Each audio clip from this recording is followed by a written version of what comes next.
Hi hello నమస్తే అందరూ ఎలా ఉన్నారు బాగున్నారా నా ఛానల్ని చూసే ముందు అయితే నా ఛానల్కి ఒక లైక్ చేయండి, సబ్స్క్రైబ్ చేయండి, షేర్ చేయండి. ఈరోజు టాపిక్ వచ్చేసి మొత్తానికైతే 3 నెలల తర్వాత అబ్బా బిగ్ బాస్ అయిపోయింది. టాపిక్స్ వేరే మనం మాట్లాడుకోవాల్సి ఉంటుంది. సో నేను అనుకున్నా కదా డెమోన్ పవన్ తీసుకొని వెళ్ళిపోయినట్టే తనుజ కూడా మేబీ తీసుకొని వెళ్ళిపోతే బాగుండని నేను అనుకున్నా. బట్ తన బ్యాడ్ లక్ అది. తను కప్ వస్తుందేమో, ఫస్ట్ టైం లేడీ విన్నర్ అవ్వచ్చు అని చెప్పేసి తను అనుకుంది. కానీ తన ఎక్స్పెక్టేషన్ అయితే తను రీచ్ కాలేదు. సో తన ఎక్స్పెక్టేషన్ రీచ్ కావాల్సింది, బట్ తను రీచ్ అయితే కాలేకపోయింది. సో దానికి చాలా బాధపడుతూ ఉంది తను. అయితే ఇంకొక విషయం ఏంటంటే తనకు ఆపర్చునిటీ ఉండే 20 lakhs తీసుకొని వెళ్ళే గోల్డెన్ ఆపర్చునిటీ తనకు ఇచ్చినా కూడా తను యూజ్ చేసుకోలే. ఎందుకంటే తనది కూడా చాలా పూర్ ఫ్యామిలీ కాబట్టి. అయితే నేను అనుకుంటున్నా కదా తనుజ రాకుండా ఉండడానికి ఇంకొక రీజన్ వచ్చేసి తను తెలుగు పర్సన్ కాకపోవడం అని చెప్పేసి అనుకుంటున్నా. ఎందుకంటే లాస్ట్ టైం చాలా గొడవ అయింది, నిఖిల్కి ఇవ్వడం వల్ల గౌతమ్కి ఇవ్వకపోవడం వల్ల చాలా గొడవ అయింది. అది కూడా ఒక రీజన్ ఉండొచ్చు మేబీ. సో కామనర్స్గా వచ్చిన కళ్యాణ్ అయితే కప్పు తీసుకొని వెళ్ళిపోయాడు. 35 lakhs Bigg Boss amount plus 5 lakhs రాఫ్ అమౌంట్ ప్లస్ ఒక కార్ తీసుకొని వెళ్ళిపోయాడు. కాబట్టి ఇండియన్ ఆర్మీకి దక్కిన గౌరవం అని చెప్పేసి నేను భావిస్తున్నా.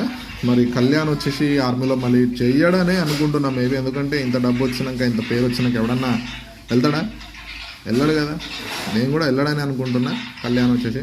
So Tanuja did a mistake అని చెప్పేసి అనుకుంటున్నా. ఒక 20 lakhs తీసుకొని వెళ్ళిపోతే అసలు బాగుండబ్బా అని చెప్పేసి నేను అనుకున్నా. తను ఎట్లాగో తనకు అర్థమై అవ్వచ్చు హౌస్లో. సెకండ్, ఎప్పుడు తనుజ గ్రాఫ్ పడిపోయిందంటే తను ఎప్పుడైతే దివ్యతో గొడవ పెట్టిందో, నేను ఆ రోజు నుంచి నేను చెప్తూనే ఉన్నా, దివ్యతో ఎప్పుడైతే గొడవ పడి కెలికి దాన్ని పెంట చేసిందో లాస్ట్కు తన మీదుగా తెచ్చుకున్నది. సో చేసిన కర్మ వదలదు. తను మొత్తానికైతే సెకండ్ వచ్చేసింది.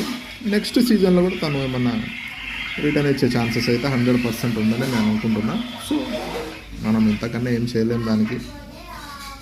రామురాతుడికి ముందే తెలిసిపోయింది కప్పు మన దగ్గర లేదని చెప్పేసి, అందుకే రామురాతుడు వెళ్ళిపోయాడు. ఇదంతా బిగ్ బాస్ షో మళ్ళీ నెక్స్ట్ ఇయర్ స్టార్ట్ అవుతుంది. ఇప్పుడు బిగ్ బాస్ జోడి ఏదో స్టార్ట్ అయింది.